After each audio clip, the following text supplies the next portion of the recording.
नमस्कार, मैं हूं संजय शर्मा। आप देख रहे हैं 4 PM न्यूज नेटवर्क। गजब है संघ भी। आपको याद होगा बिहार का चुनाव हो रहा था, मोहन भागवत ने कह दिया कि आरक्षण की जरूरत नहीं है एक टाइम में, और उस बयान का ऐसा अर्थ निकला, बीजेपी का सफाया हो गया। संघ के और बीजेपी के बीच क्या सास बहू की लड़ाई चल रही है, मुझे कहने की जरूरत नहीं है।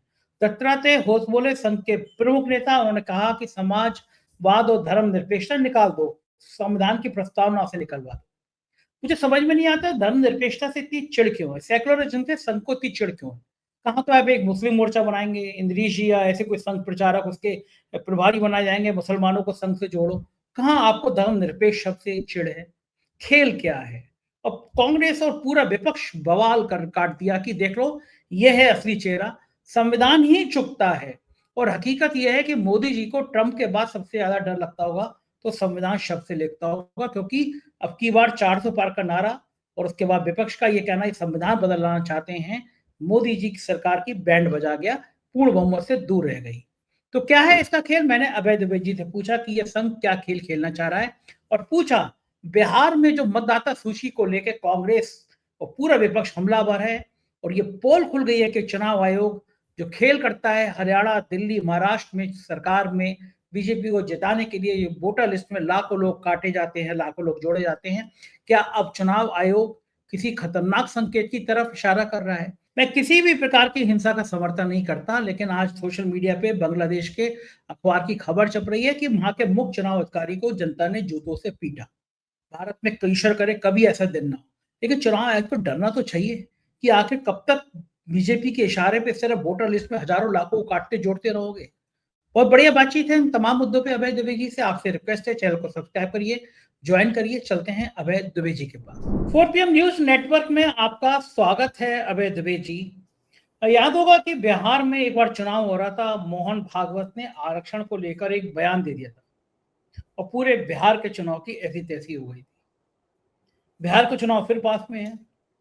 संघ और भाजपा के बीच कैसे रिश्ते रहे हैं सब जानते हैं।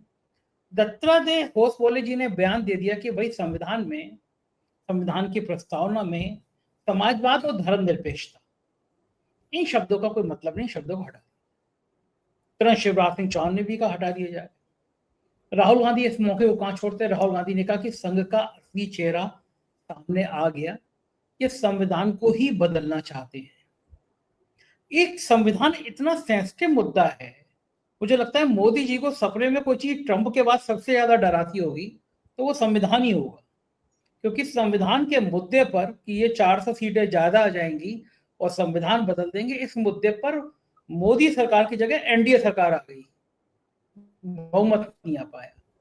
आखिर बिहार चुनाव से ठीक कुछ महीने पहले जरूरत क्या पड़ी कि संविधान के मुद्दे पर फिर एक नया राग छेड़ा जाए? अभय जी।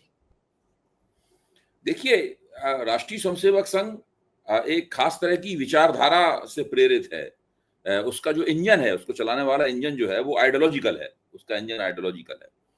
इसलिए उस आइडियोलॉजी के प्रभाव में वो कभी राजनीतिक जो व्यवहारिकताएं हैं उनको भूल जाते हैं। इसीलिए मोहन भागवत ने बिहार चुनाव के बीच में वो बयान दे दिया था, जिसका नतीजा ये हुआ कि बिहार चुनाव में उसकी वजह से आग लग गई। तो वो ये एक समस्या है इन लोगों के साथ में। इसीलिए आमतौर पर जो लोग राष्ट्रीय स्वयंसेवक संघ को पसंद नहीं करते, लेकिन भाजपा और मोदी जी के समर्थक हैं, वो हमेशा संघ की इन बातों को बड़ी व्यंग्यात्मक निगाह से देखते हैं। मैं हिंदुत्व के दायरे की बात कर रहा हूँ, हमारे आपके ऐसे लोगों की बात नहीं कर रहा हूँ। मतलब राष्ट्रीय स्वयंसेवक बहुत से ऐसे लोग हैं, पत्रकारों में भी, जो मोदी के समर्थक हैं, भाजपा के समर्थक हैं, मोदी सरकार के समर्थक हैं, लेकिन राष्ट्रीय स्वयंसेवक संघ जिस तरह से अपना काम करता है, उसको वो थोड़ा तिरस्कार और व्यंग की निगाह से देखते हैं।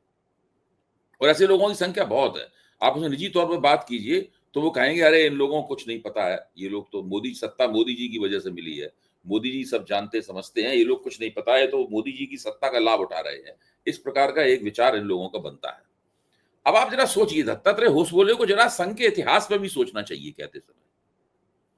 भाई, संघ के जो और संविधान की जो उद्देशिका है, जिसको प्रियम्बल कहते हैं, उद्देशिका कहते हैं हिंदी में, संविधान की जो उद्देशिका है उसके अंदर समाजवाद और धर्मनिरपेक्षता दो शब्द जुड़े हुए हैं, सोशलिज्म और सेकुलरिज्म शब्द जुड़े हुए हैं। इससे पहले कि वो इसके ऊपर विचार करें और ये कहें कि साहब इसके ऊपर चर्चा होनी चाहिए, इसको हटाया जाना चाहिए, इस प्रकार की बात करें, उन्हें अपने गिरेबान में मुंह डाल के देखना चाहिए कि अटल बिहारी वाजपेयी और लाल कृष्ण आडवाणी ने भारतीय जनता पार्टी को 80 के दशक में भारतीय जनता पार्टी को की विचारधारा में गांधीवादी समाजवाद शब्द क्यों जोड़ा था। दीनदयाल उपाध्याय के एकात्म मानववाद के अतिरिक्त गांधीवादी समाजवाद पर भी भारतीय जनता पार्टी चलेगी, ये शब्द क्यों जोड़ा गया था। न तो गांधी जी इनके विचारधारात्मक पुरखे हैं।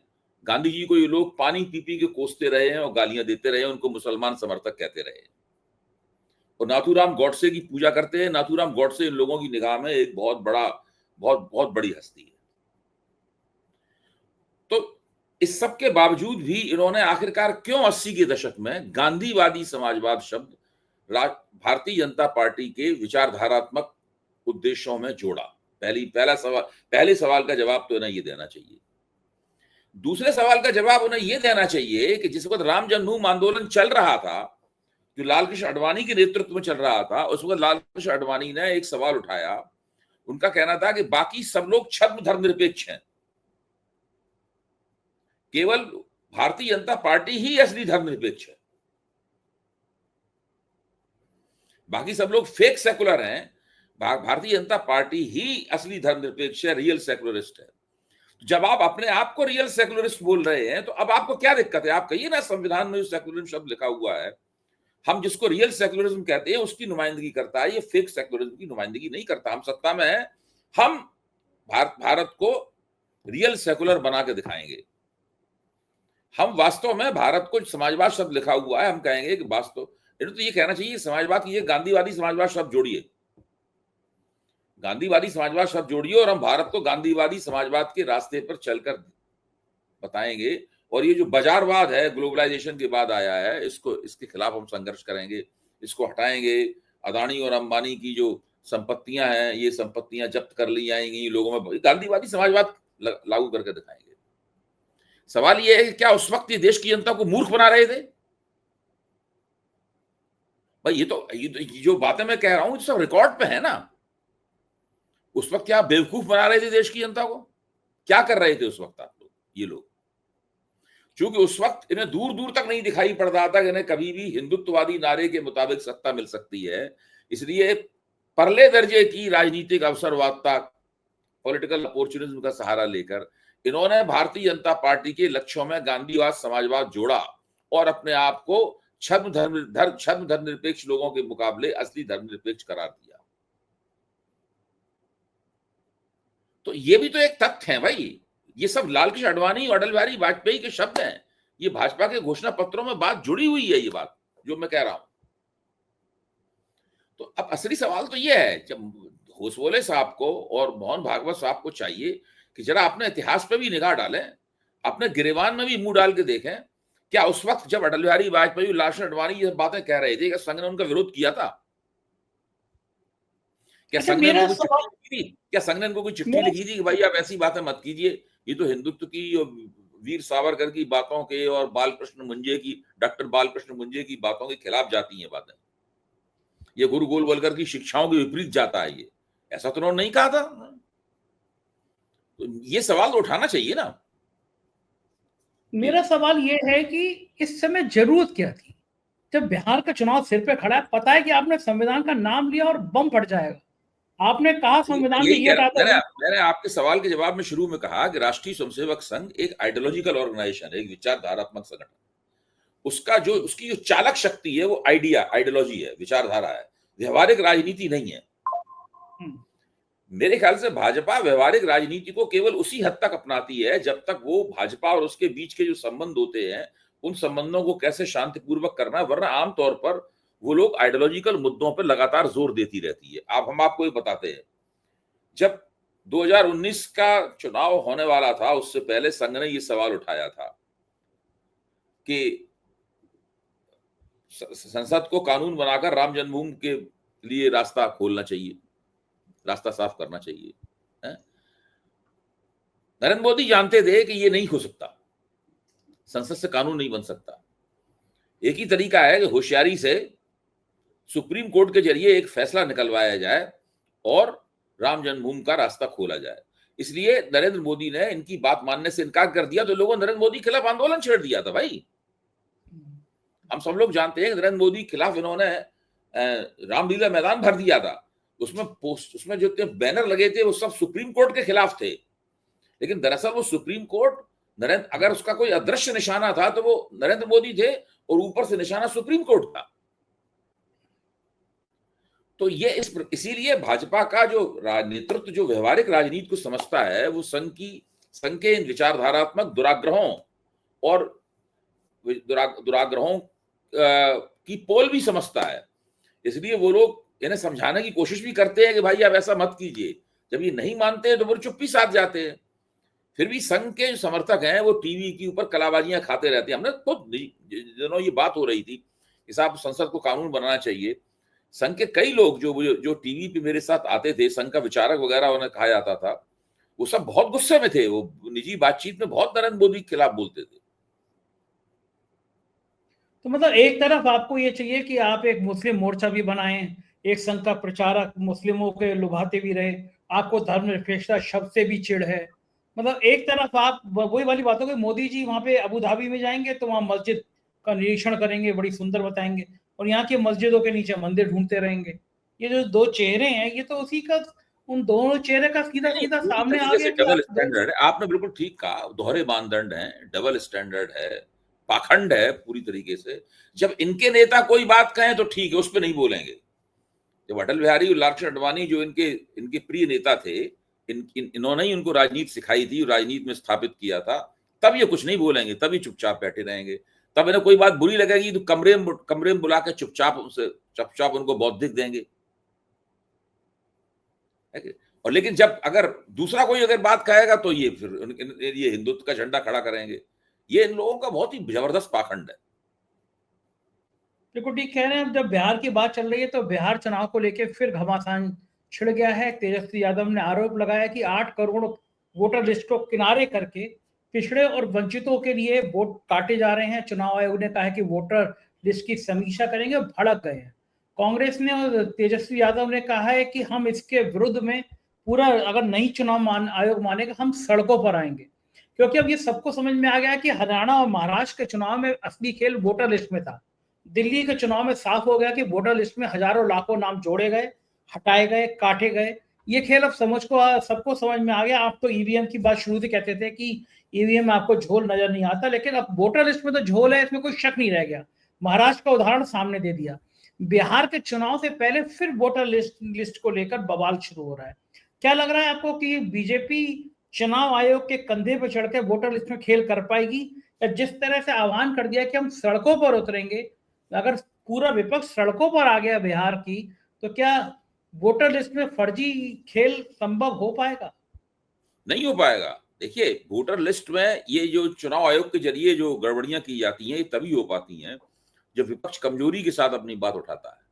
अगर विपक्ष मजबूती के साथ अपनी बात उठाएगा, सबूत देगा, लगातार बहस को पब्लिक डोमेन में रखेगा, तो ये लोग नहीं कर पाएंगे ऐसा। ये लोग तभी कर पाते हैं जबकि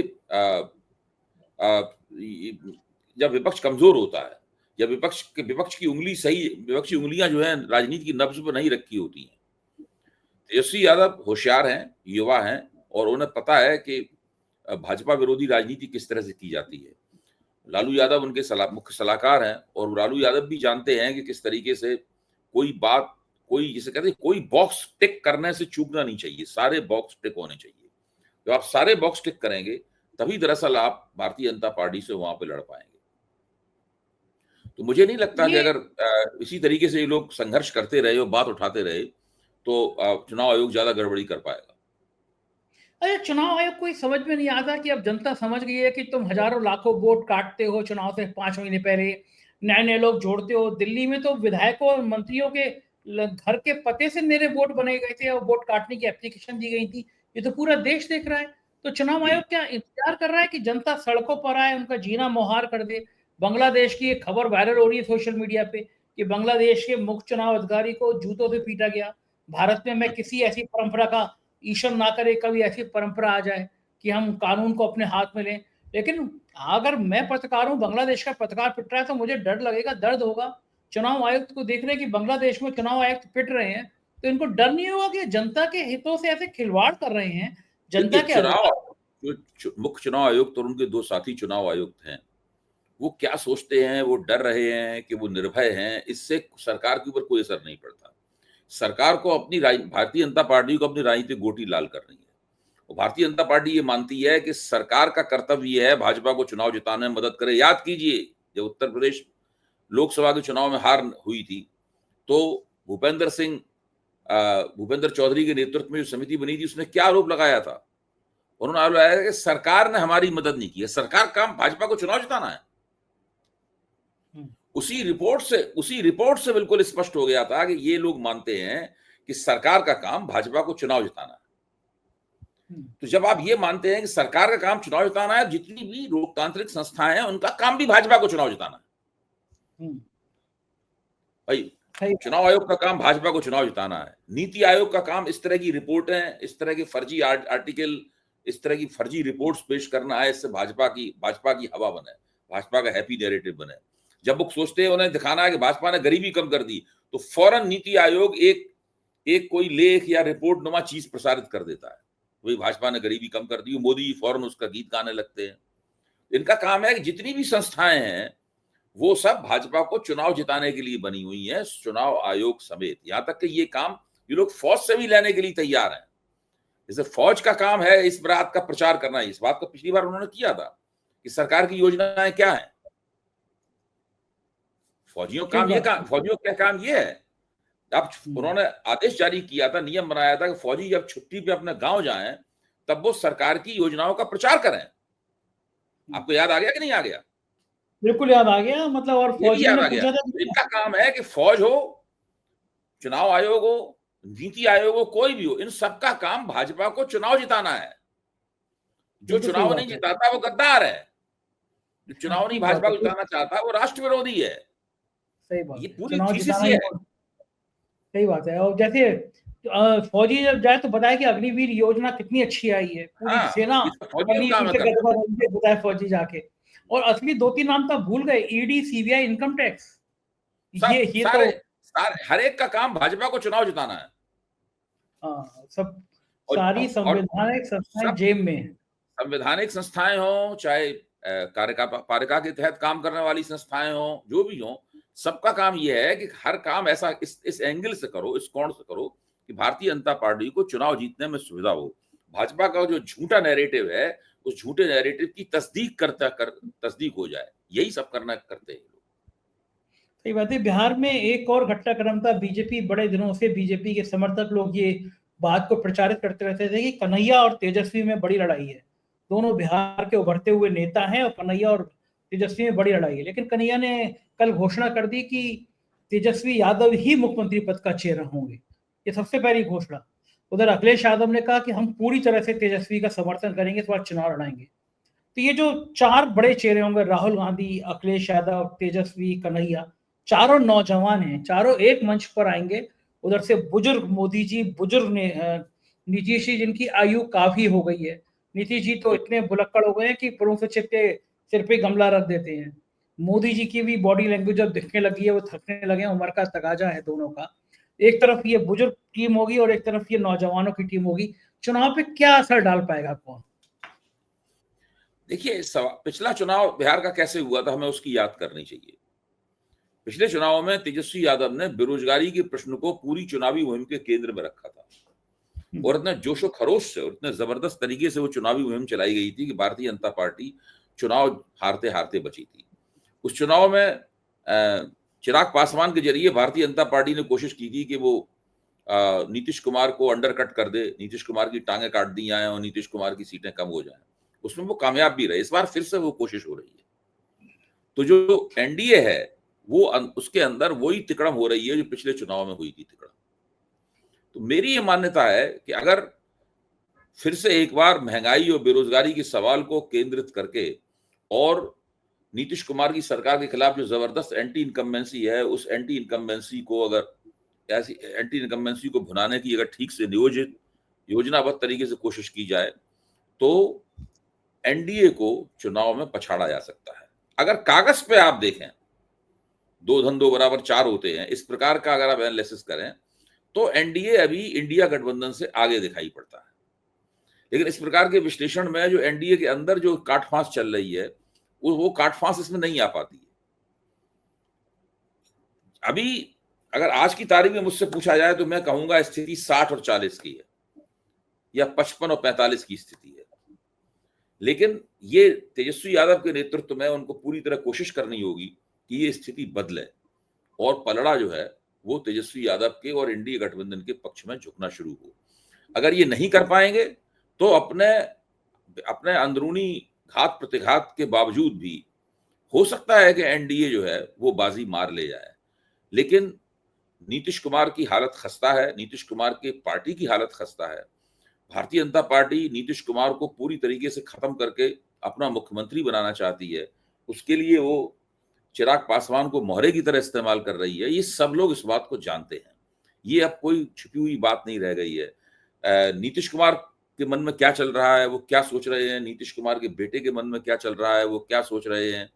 नीतीश कुमार की पार्टी के भीतर बहुत से लोग तो ऐसे हैं जो भाजपा के एजेंट हैं, जैसे कि ललन सिंह, और बहुत से लोग ऐसे हैं जो नीतीश कुमार का वास्तव में हित चाहते हैं।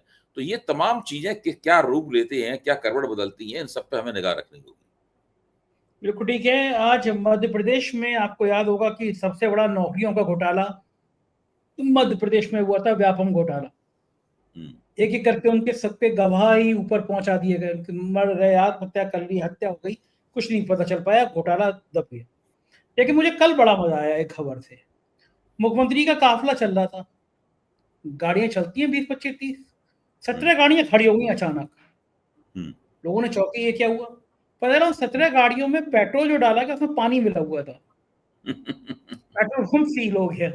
आप सोचिए मध्य प्रदेश में भ्रष्टाचार के, अभी कुछ दिनों पहले आरटीओ ऑफिस के क्लर्क या नौकर चपरासी पकड़ा गया तो उसके यहाँ से सैकड़ों करोड़ रुपए बरामद हुए थे। आप मध्य प्रदेश बड़ी गजब है। मध्य प्रदेश में क्लर्कों से लेके और आईएएस अफसरों तक इतने रुपए निकलते हैं कि शायद ऐसा लगता है कि अगर वो रुपए स्विट्जरलैंड के बैंकों में जमा कराए जाते तो उनकी तिजोरियां भर जाती पूरी तरीके से, उनके स्ट्रॉन्ग रूम जो है वो भर जाते पूरी तरीके से। मध्य प्रदेश बहुत गजब जगह है। मध्य प्रदेश में भ्रष्टाचार का जो आलम है, मैं तो, मेरे वहाँ रिश्तेदार है वो सब बताते हैं, वो व्यवसाय में है, कि वहाँ किस तरीके से, मतलब हालत यह है कि मध्य प्रदेश का एक व्यापारी जब सचिवालय में जाता है तो वो जाके कहता है मंत्री के सचिव से कि भाई मैं मंत्री जी का टीका करना चाहता हूं। आप सुन रहे हैं ना, मैं मंत्री जी का टीका करना चाहते हैं। मतलब समझे आप टीका करने का क्या मतलब हुआ? टीका करने का मतलब, जस्ट मुझे ये बात बताइए, टीका करने का रेट 10 लाख रुपए था। अगर मंत्री जी को 10 लाख रुपए भेंट कर दिए जाएं, ये शिवराज सिंह चौहान जब मुख्यमंत्री थे उस जमाने की बात बता रहा हूं मैं, मंत्री जी को जब 10 लाख रुपए भेंट कर दिए जाए तो उनका टीका हो गया। यानी 10 लाख रुपए भेंट करके आप मंत्री जी से एक्सेस पा सकते हैं, मिलने का अधिकार आपको मिल जाएगा। काम क्या होगा, उसका रेट क्या होगा, वो सब अलग बात है। तो केवल टीका करने के, अब तो मेरे ख्याल से 20 लाख हो गया होगा या 25 लाख हो गया होगा टीका करने का रेट। ये मध्य प्रदेश है। ये मध्य प्रदेश का भ्रष्टाचार जो है वो अलग तरीके का है। उत्तर प्रदेश में ऐसा नहीं होता। मायावती ने भी नहीं सोच पाया होगा कि ऐसा करना चाहिए, वरना मायावती तमाम टीके करवाने लगती। टीके वाला चलन आज पहली बार सुनाई दिया। उधर महाराष्ट्र में एक विवाद शुरू हो गया है कि शुरुआत की कक्षाओं में तीसरी भाषा के रूप में हिंदी पढ़ाने का फैसला किया महाराष्ट्र ने, और उद्धव ठाकरे, राज ठाकरे एक सालों बाद दोनों भाई एक मंच पर आते हुए नजर आए और दोनों ने कहा कि हम इस भाषा को थोपे जाने का विरोध करेंगे, विवाद करेंगे। तो दो घटनाक्रम, एक तो हिंदी को लेकर दक्षिण में तो विवाद होता था, महाराष्ट्र में शुरू हुआ, और दोनों ठाकरे परिवार के युवराजों का, उद्धव और राज ठाकरे का एक आना, इस राजनीति का महाराष्ट्र की राजनीति पे कितना असर पड़ेगा? देखिए संजय जी, महाराष्ट्र की राजनीति पे जो असर पड़ेगा, सबसे बड़ा दुख तो ये है कि इससे हिंदी का नुकसान हो रहा है। देखिए ये सरकार का काम नहीं है, जो भारतीय जनता पार्टी जो कर रही है, सरकार का काम नहीं है। हिंदी के लिए ढोल मजीरे बजाना इस सरकार का काम नहीं है। ये संविधान की भावना के भी खिलाफ है। हिंदी संविधान में राष्ट्रभाषा नहीं है, हिंदी संविधान के तहत राजभाषा है। वो भारतीय गणराज्य की जो उसकी राजभाषा है, स्टेट लैंग्वेज है हिंदी। अंग्रेजी के साथ में। भारत की कोई भी राष्ट्रभाषा नहीं है, जो संविधान की अनुसूची है जिसके अंदर भाषाएं दर्ज हैं, वो सभी भाषाएं भारत की राष्ट्रभाषाएं हैं। ये संवैधानिक स्थिति है। हिंदी की विशेषता इसलिए है कि वो एक से अधिक प्रांतों की भाषा है और 40 करोड़ लोग उसे बोलते हैं। हिंदी का विकास अपने आप पूरी तेज गति से हो रहा है। इनको, भाजपाइयों को, इन सबको चाहिए कि हिंदी को कृपया छोड़ दें, उसके ऊपर कृपा करें हिंदी के ऊपर। अब आप मराठी की देखिए, मराठी हिंदी में क्या विरोध हो सकता है? हिंदी भी नागरी भाषा में लिखी जाती है, मराठी भी नागरी में लिखी जाती है। जाने कितने ऐसे शब्द हैं जो मराठी में और हिंदी में जो है वो समान है। उसमें सारे महाराष्ट्र में लोग हिंदी समझते हैं। हिंदी फिल्म उद्योग बंबई में है, सारे महाराष्ट्रियन उसके अंदर काम करते हैं। यानी कितने महाराष्ट्रियनों ने कितनी हिंदी फिल्में बनाई हैं। ये लोग वहां पे हिंदी का विरोध पैदा कर रहे हैं। ये लोग हिंदी को राजनीति के उसमें ले जा रहे हैं और हिंदी का विरोध पैदा कर रहे हैं। एक वक्त ऐसा आएगा जब वहां प्रचार शुरू हो जाएगा कि हिंदी फिल्में मत देखो। बंबई वाला सेक्टर ही हिंदी फिल्मों का सबसे बड़ा सेक्टर है, जहां सबसे ज्यादा कमाई होती है, बॉम्बे वाले सेक्टर में। अगर आप हिंदी का वहां विरोध पैदा कर देंगे तो उससे कितना देश का नुकसान होगा, हिंदी का नुकसान होगा, सब चीजों का नुकसान होगा। बंबई फिल्म इंडस्ट्री का नुकसान होगा। ठीक बात है। और भारतीय जनता पार्टी को कुछ भी साफ तौर पर समझ में नहीं आता। अनपढ़ लोगों की, नासमझ लोगों की, इस तरह के लोगों की पार्टी है। अमित शाह हर 3-4 दिन बाद हिंदी के बारे में बयान देते, क्या जरूरत है? सही बात। और विवाद और पैदा ही है। राजनाथ सिंह जी भी गृह मंत्री थे, हिंदी के बारे में कभी वो इस तरह के बयान नहीं देते थे। इसका मतलब ये नहीं है कि कोई हिंदी के समर्थक नहीं थे। हिंदी का समर्थक होना बात है। हिंदी का जैसे समर्थक अमित शाह है और जैसे समर्थक भारतीय जनता पार्टी है, जैसे फडणवीस समर्थक है, वो सब हिंदी का नुकसान होता है। ठीक बात है। बिना बोले भी बहुत सारे काम होते हैं। मुलायम सिंह रक्षा मंत्री थे तो जाति सबसे पहले भाषाएं जो हैं वो अपने तरीके से आगे बढ़ती हैं। उनके बढ़ने, उनका एक सोशल सेक्टर होता है, उस सोशल सेक्टर में भाषाओं का तेजी से विकास होता है। लता मंगेशकर और मोहम्मद रफी और किशोर कुमार के गानों और मन्ना डे और मुकेश के गानों से जितना हिंदी का विकास हुआ है, लता मंगेशकर महाराष्ट्र मराठी भाषी है, वो हिंदी भाषी नहीं है। मोहम्मद रफी पंजाबी भाषी थे, मोहम्मद रफी हिंदी भाषी नहीं थे। सही बात है, बिल्कुल सही। किशोर कुमार बांग्ला भाषी थे,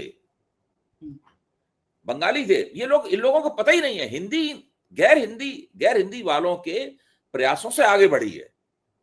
देखो ठीक बात, एकदम सही कह रहे हैं। और मुझे तो याद है मुलायम सिंह रक्षा मंत्री बने थे, तुरंत उन्होंने रक्षा मंत्रालय की नेम प्लेट पर इंग्लिश, उर्दू, हिंदी तीनों में लिखवा दिया था। लेकिन इस तरह की राजनीति बयानबाजों में कभी नहीं होती थी। नहीं, ये लोग बहुत नासमझ लोग हैं। ये लोग सारे देश को बिगाड़ रहे हैं, लोकतंत्र को बिगाड़ रहे हैं, जनता के आपसी संबंधों को बिगाड़ रहे हैं, भाषाओं के अपने आपसी संबंधों को बिगाड़ रहे हैं।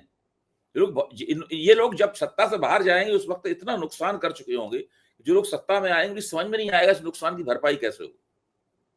देखो ठीक बात है, हमारी निगाह रहेगी। बहुत बहुत शुक्रिया अभय जी, आपने इतना समय दिया। Thank you sir. ये थे अभय दुबे जी।